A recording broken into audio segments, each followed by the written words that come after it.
Olá a todos, sejam muito bem-vindos. É um prazer podermos estar juntos novamente para nos preocupar com a palavra de Deus.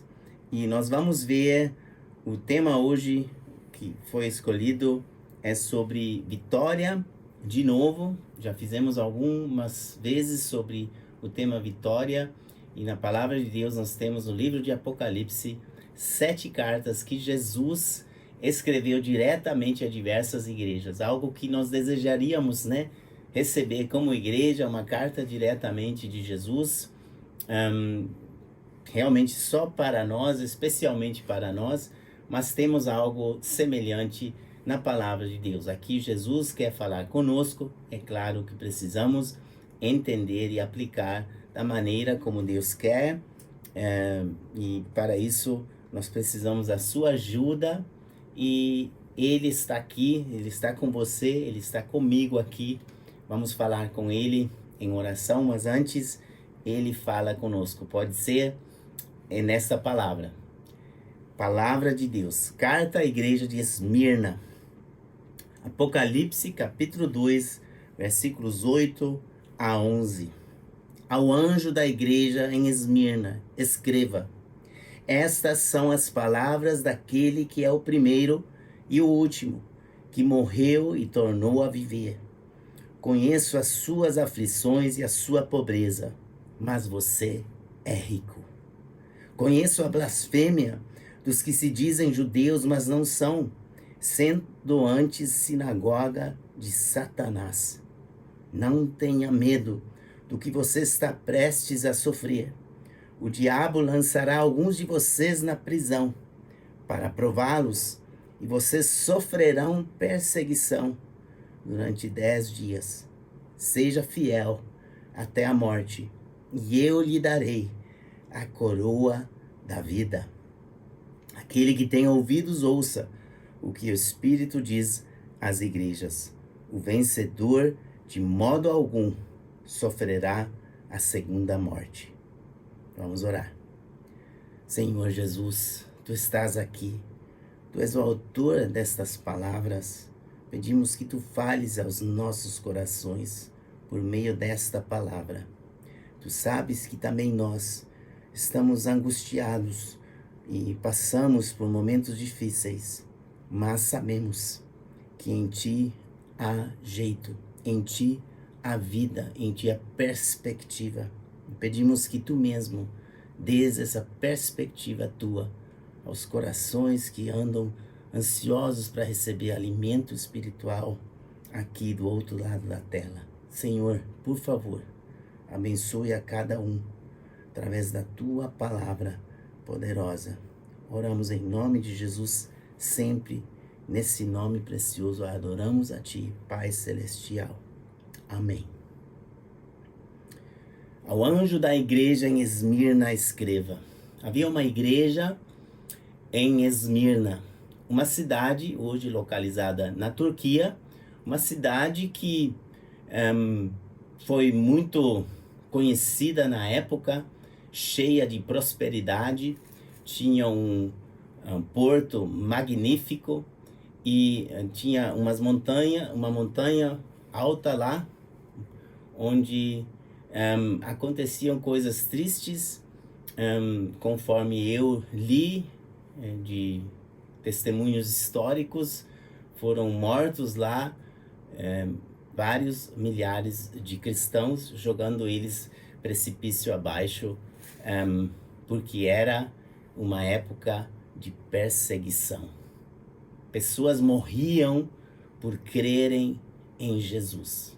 Na cidade de Esmirna, apesar de toda essa riqueza, havia um povo perseguido e muito pobre, a igreja de Esmirna. Jesus diz a eles: conheço as suas aflições e a sua pobreza, mas você é rico.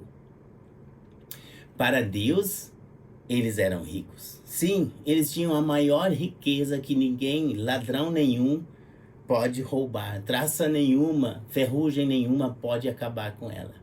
É a riqueza que somente Deus pode dar. E essa riqueza, você e eu, nós podemos receber hoje à noite. Esmirna era uma cidade que idólatra. Era uma idade que tinha abraçado Roma, tinha construído muitos altares a diversos deuses, e os cristãos não cabiam nessa sociedade. Eles foram muito desprezados por causa da fé deles. Coisas más se falavam sobre eles. Foram inventadas coisas ruins para maltratá-los, tirar o pouco ou muito, não sei, o que eles tinham foi tirado deles, eles foram feitos pobres. E mesmo assim, eles eram firmes na fé. Tão firmes que Jesus não tem nenhuma crítica, não tem que tocar em nenhuma coisa que seja problemática na igreja de Esmirna, porque eram cristãos exemplares. Nas outras igrejas, tirando mais uma, a igreja de Filadélfia, em todas as outras, Jesus tem que dizer algumas coisas que estão erradas, às vezes muito erradas. Jesus fala sempre sobre isso. Não queiram Deus que não te corrige. Você vai direto para o precipício, né? Deus é um Deus que fala o que está errado para nos salvar dos nossos próprios caminhos maus. Não fale que Ele está te maltratando quando Ele te adverte, quando Ele está falando cuidadosamente para te corrigir. Irmão, vamos deixar que Jesus fale aos nossos corações. As palavras assim começam, são daquele que é o primeiro e o último. Amo isso, porque Jesus não apenas é o primeiro, sim, claro, ele é o primeiro, absolutamente, mas ele também diz que ele é o último. Ele quis ser o último. Ele desceu nesta terra para se humilhar e colocar no último lugar para que possa estar atrás de nós, para ser a retaguarda, para nos colocar dentro da comunhão com Deus. Apenas precisamos querer isso. Ele não nos força, isso é claro. Mas dizendo isso para nós, que Ele é o primeiro e o último, é algo maravilhoso. Ele morreu e tornou a viver. Aquela cidade, Esmirna, foi destruída uma vez e foi reconstruída. Lindo também pensar nisso. As pessoas, quando veem algo assim acontecer, uma cidade destruída, reconstruída, lembra muito daquilo que Deus quer fazer. Ele quer muito mais do que apenas reconstruir.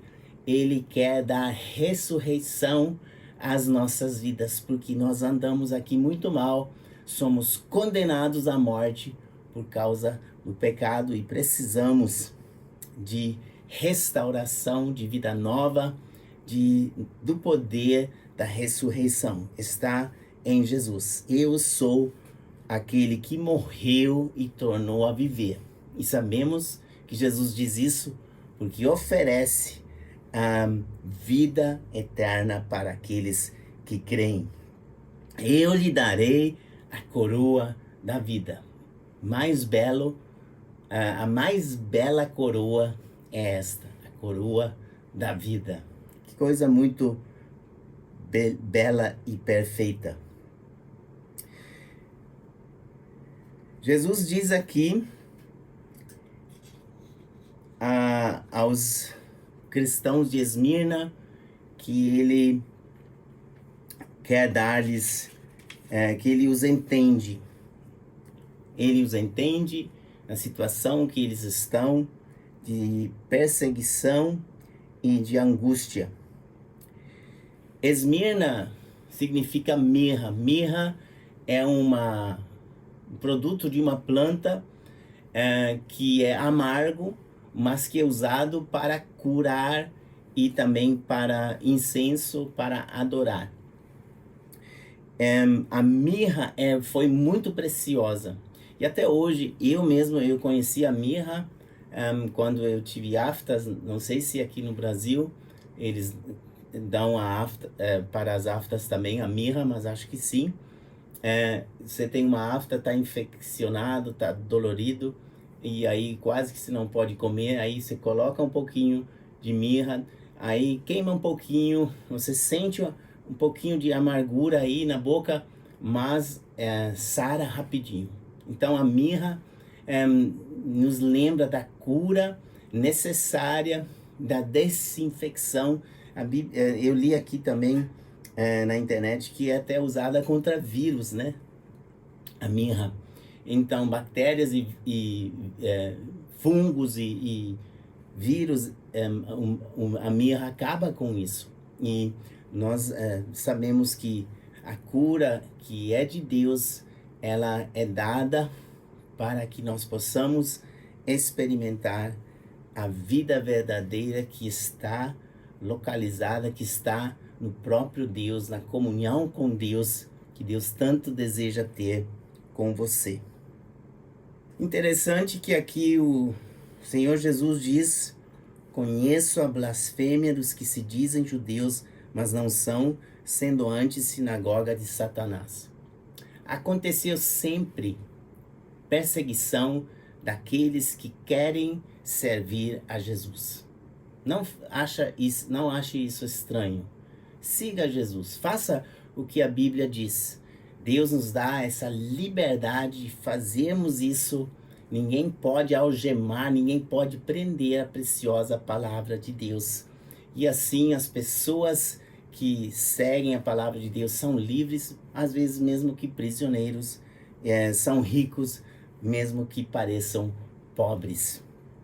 E aqui Jesus diz que ele conhece a blasfêmia. Existe uma blasfêmia terrível quando as pessoas dizem que servem a Deus, mas não o fazem. Eles só dizem isso. E temos que ter muita cautela para não sermos pessoas assim. Pessoas que conhecem a palavra de Deus, mas que vivem uma vida que nega em tudo a preciosa palavra de Deus, a existência de Deus, a eternidade. Vivemos pro aqui e agora, vivemos materialmente, queremos do melhor, mas não nos interessa o que Deus tem a dizer, não o obedecemos. Isso é blasfêmia. E os judeus na época eram assim. Os judeus eram os maiores inimigos do evangelho no início, mas depois até pessoas que se chamaram de cristãos proibiram o uso de Bíblias.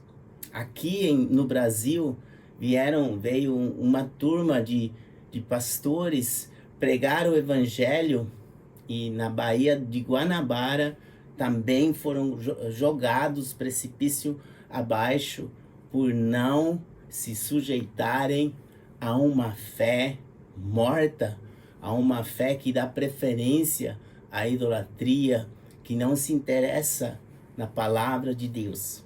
Triste, mas é a realidade de sempre, desde aqueles dias. Dê a preferência à palavra de Deus. A decisão é sua. E o bispo de Esmirna era o Policarpo, possivelmente Policarpo. E Policarpo, ele deixou um testemunho, ou foi escrito um testemunho sobre ele antes dele ser morto lá nessa época. Foi 155 anos depois de Cristo. Eu vou ler para vocês. É possível que Policarpo tenha sido bispo da igreja de Esmirna naquele tempo. Era um discípulo de João. Fiel até a morte, este dedicado líder foi queimado vivo em uma fogueira no ano 155 depois de Cristo. Seus algozes pediram-lhe que dissesse: César é Senhor. Blasfêmia, né? Mas ele recusou-se a fazê-lo. Levado ao estado, o procônsul instou com ele, dizendo: Jura, maldiz a Cristo, e te porei em liberdade. Policarpo lhe respondeu: 86 anos eu tenho servido a Cristo, e ele nunca me fez mal, só o bem. Como então posso eu maldizer o meu rei e salvador? Depois de ameaçá-lo com feras, o procônsul lhe disse: farei que sejas consumido pelo fogo. Mas Policarpo respondeu: tu me ameaças com fogo que queima por 1 hora, e depois de um pouco se apaga. Mas tu és ignorante a respeito do fogo do juízo vindouro e do castigo eterno, reservado para os maus. Mas por que te demoras? Faze logo o que queres. E assim Policarpo foi queimado vivo em uma pira. Pois é, aqui Jesus está falando de sofrimento até a morte, nada menos. Não tenha medo do que você está prestes a sofrer. O diabo lançará alguns de vocês na prisão para prová-los, e vocês sofrerão perseguição durante 10 dias. Seja fiel até a morte e lhe darei a coroa da vida. Então aqui realmente Jesus está avisando: vocês vão ser perseguidos até a morte, alguns vão ser mortos, seja fiel até a morte. De fato isso aconteceu, já tenho contado disso, né? Várias pessoas que foram, vários cristãos que foram jogados lá precipício abaixo. E para nós isso é muito importante. Em nossa caminhada cristã, nós não queremos trocar a comunhão com o nosso Senhor por um prato de lentilhas, como Esaú fez, ou vender a nossa consciência por um pouco de ouro, como Acã fez. Jesus realmente merece que sejamos fiéis a Ele, e para isso nós colocamos tudo em jogo: nosso emprego, nosso sucesso, nossa vida. Porque o que temos em Jesus é muito mais, muito mais. Porque Jesus nos oferece uma vida além da morte. A ressurreição gloriosa de Jesus estava na mente e nos corações dos primeiros cristãos, como desejamos que fosse hoje também. E pode ser, se nossa comunhão for íntima com Jesus. Seja fiel até a morte não significa, como muitos acham, que seremos poupados da morte se formos infiéis. Que engano! Nós vamos morrer de qualquer jeito. Aliás, morrer todos conseguem. Não é tão difícil morrer, não. É fácil. Todos conseguiram até hoje. Eu vou conseguir. Você vai conseguir. Não é a questão se a gente consegue morrer. Não é agradável dizer isso, concordo. Mas a gente precisa entender que a morte é um fato e nós temos que nos preparar para que morramos de uma maneira diferente, que a morte não possa estragar nada do que temos. E os valores e as coisas que adquirimos aqui não vamos levar para lá. Nadinha. Nenhum título, nenhum dinheiro, nem mesmo relacionamento nós levamos para lá. Mas o que podemos levar, o que vamos levar para lá, é tudo que tem a ver com Deus. Seja fiel a Jesus, porque Jesus é o próprio Deus que nos dá a sua riqueza, e na qual nós podemos viver já, e mesmo sendo fiéis até a morte, toda a riqueza que temos, que Jesus fala: você é rico, essa nós levamos para o céu. E se trata aqui da comunhão com Deus, do amor de Deus, da esperança, da fé, como coisa tão preciosa. Algo muito interessante, pense sobre isso, é que o sofrimento que Jesus apresenta aqui é limitado. Ele não diz: você vai sofrer de maneira ilimitada. Não, ele diz: seja fiel até a morte, mas há uma limitação. E aqui, se você olhar, Jesus diz que vai ser uma perseguição severa de 10 dias. 10 dias foram dados a eles. todo e qualquer tipo de sofrimento, quando é em Jesus, é muito limitado, é muito temporário. Jesus veio aqui sofrer em nosso lugar para nos tirar do sofrimento ilimitado, do sofrimento contínuo. Ele morreu na cruz para sofrer em nosso lugar a santa justiça de Deus. Então, o sofrimento é limitado em Cristo Jesus. Mas quando o sofrimento é contínuo, aí é ruim. Deus quer nos poupar. E assim termina esta carta à igreja de Esmirna. O vencedor de modo algum sofrerá a segunda morte. A segunda morte é um sofrimento contínuo. A segunda morte, Deus quer te poupar dela. Ela seria nosso destino merecido. O nosso pecado tem causado esse prejuízo contra Deus. Nosso pecado vai contra Deus de uma maneira tão ruim, tão negativa, tão maliciosa, que Deus teria que nos matar eternamente. Isso é a segunda morte. E porque Deus não quer isso, Jesus apanhou por nós na cruz. A segunda morte Jesus sofreu. Trata-se do inferno.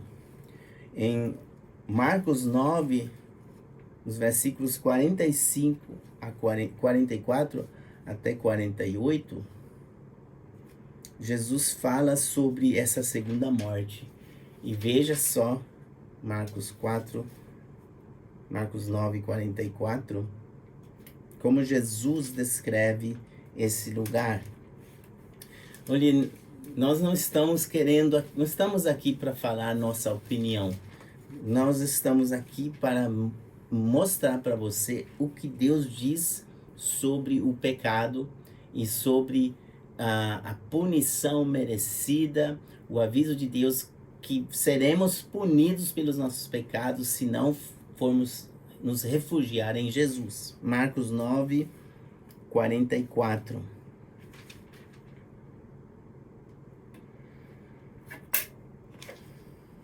É melhor entrar na vida mutilado do que tendo as duas mãos ir para o inferno, onde o fogo nunca se apaga, e onde o seu verme não morre, e o fogo não se apaga. E se o seu pé o fizer tropeçar, corte-o. É melhor entrar na vida aleijado do que tendo os dois pés ser lançado no inferno, onde o seu verme não morre e o fogo não se apaga. E se o seu olho o fizer tropeçar, arranque-o. É melhor entrar no reino de Deus com um só olho do que tendo os dois olhos ser lançado no inferno, onde o seu verme não morre e o fogo não se apaga. Jesus está dizendo que o inferno é uma realidade, é o castigo de Deus, é a segunda morte, uma morte que não para de acontecer. O verme não morre e não morre, né? O verme não morre e o fogo não se apaga. A palavra de Deus dá o alerta que Deus tem que castigar o mal. E ele faz isso com uma punição como fogo. Você quer justiça? Você quer mesmo justiça? Olhe, todos nós pedimos justiça todos os dias. E Deus anota. E nós mesmos seremos nossos maiores juízos, porque onde nós apontamos para os outros, a palavra de Deus nos diz, nós apontamos no final para nós mesmos. Nós vamos ser nossos piores e mais severos juízes. Paulo diz assim: portanto, você que julga os outros és indesculpável, pois está condenando a si mesmo naquilo em que julga, visto que você que julga pratica as mesmas coisas. O juízo de Deus é contra os que praticam tais coisas. Ele é conforme a verdade. Deus é justo. Isso deveria nos preocupar extremamente. Porque Deus é justo, ele tem que nos condenar à segunda morte. Por isso, refugie-se em Jesus. Escute o que a palavra de Deus nos diz. Venha até Jesus, porque ele dá ao vencedor a vitória ou não sofrer a segunda morte. Jesus morreu na cruz para que você não tenha que experimentar isto. E todos aqueles que se refugiam em Jesus fazem parte da igreja verdadeira. E a igreja verdadeira é a vencedora aqui mencionada. O vencedor, de modo algum, sofrerá a segunda morte. Enquanto que, mesmo que for severo, perseguição até a morte, martírio, acontecer, será sempre momentâneo e superlimitado. Mas o castigo de Deus, do qual a Bíblia, com toda severidade, dá testemunho, é eterno. Ele não tem fim. Por isso, refugie-se em Jesus. Porque isso é uma fala muito, muito severa, muito, muito séria. E Deus nos alerta que aqui não há como brincar com essas coisas. Quem quiser fugir de sofrimento e acha que pode fazer isso, fugindo do evangelho, fazendo os outros sofrer, vai se deparar com Deus. Não se deixem enganar. De Deus não se zomba, diz a palavra de Deus. Mas que bom que Jesus veio para nos salvar. Ele veio ser o último. Não é para você estar em último lugar. Ele que é o primeiro foi se colocar no lugar do último, do pecador, como você e eu. E nós hoje podemos receber salvação. Como o pecado pode ser perdoado? É uma grande pergunta. E a resposta é através de Jesus Cristo. E nós que somos dele, não precisamos ficar com medo, porque mesmo que nós tenhamos que sofrer em uma ou outra circunstância, o nosso sofrimento sempre é limitado por Jesus. Testemunho aqui dado por Jesus na igreja de Esmirna. Deus limitou o sofrimento para 10 dias para eles. Portanto, sejamos fiéis. Ele merece nossa fidelidade, porque nele já somos mais que vencedores. Nele, todo sofrimento, toda ansiedade tem seu fim. Ele quer salvar nossas almas. Se você quiser entregar sua vida a Jesus Cristo, se você quiser receber a salvação dele, você pode orar agora mesmo a ele. Você pode, onde você está, se ajoelhar se você quiser, melhor, demonstrando para ele que você realmente está quebrantado, que quer a salvação. E diga a ele que você é um pecador em oração. Assuma que você tem dívidas, que você quer justiça, queria sempre justiça, mas nunca enxergou, que está se condenando com essa exigência de justiça, peça perdão a Jesus pelos seus pecados e peça que Ele o salve, peça que Ele lhe dê a vida eterna. E então também você terá essa certeza, pode ter essa certeza que Jesus o recebeu e que lhe deu a vida eterna. Segunda morte não tem mais poder sobre você. Vamos orar? Senhor Jesus, muito obrigado pela vida eterna que está em Ti. Peço que Tu abençoes as pessoas que estão ouvindo agora, para realmente seguirem a Ti decididamente. Que nós possamos ser pessoas que vivem na riqueza da palavra de Deus, que vivem na riqueza e no poder da ressurreição. Pedimos por aqueles que ainda não Te pertencem, que peçam pela salvação, porque o julgamento vai ser severo contra toda injustiça, contra toda blasfêmia, a não ser que Tu dês o Teu perdão agora. Pedimos que todos que estão ouvindo agora possam experimentar apenas um sofrimento limitado, mas aquele sofrimento que não tem fim, aquele sofrimento contínuo, que não seja experimentado por ninguém que nos ouve agora. Por favor, salve estas pessoas que estão nos ouvindo agora.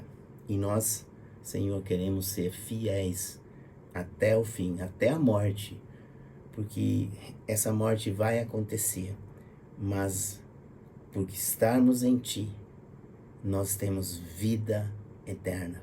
Por estarmos em Ti, não temos nada a perder, porque a eternidade está próxima e ela não tem fim. Ela vai ser maravilhosa contigo. Nós oramos em Teu nome, Jesus. Amém.